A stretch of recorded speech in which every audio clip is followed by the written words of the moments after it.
আমরা বোধহয় রাজপথের পর্ব শেষ করেছি।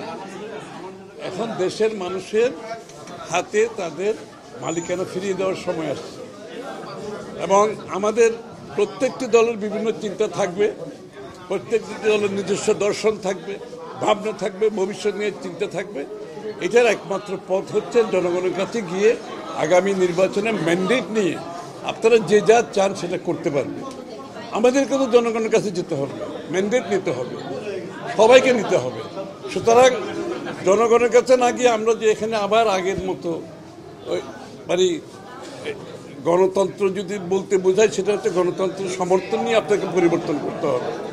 জনগণের সমর্থন ব্যতীত প্রত্যেকটি দলের তো চাহিদা থাকতেই পারে, সেটার একমাত্র পথ হচ্ছে নির্বাচনে গিয়ে জনগণের ম্যান্ডেট নিয়ে পরিবর্তন করা যেতে পারে।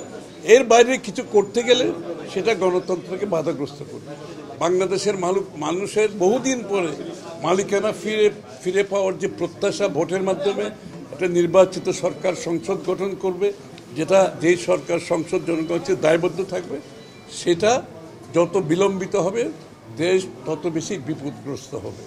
আমি বলছি একটা কথা বারবার, যে সমস্ত আন্দোলনের পরে, বিপ্লবের পরে যেই সমস্ত দেশ যত তাড়াতাড়ি নির্বাচিত সরকারের মাধ্যমে গণতান্ত্রিক প্রক্রিয়ায় ফিরে যেতে পেরেছে, সেই দেশগুলো ভালো করছে। আর যারা বিভক্তির মাধ্যমে বিলম্বিত করেছে, সেই দেশগুলোতে আপনি দেখবেন সিভিল ওয়ার চলছে, সেখানে সমাজে বিভক্তি চলছে এবং অর্থনৈতিকভাবে পঙ্গু হয়ে গেছে। গণতন্ত্র তো দূরের কথা, একটা কি বলে ফেইল্ড স্টেটে পরিণত হয়েছে। আমরা বাংলাদেশকে সেদিকে নিয়ে যেতে চাই না। সবাইকে ধন্যবাদ। কি বুঝলেন ভাই? অনলি যেটাই চাই।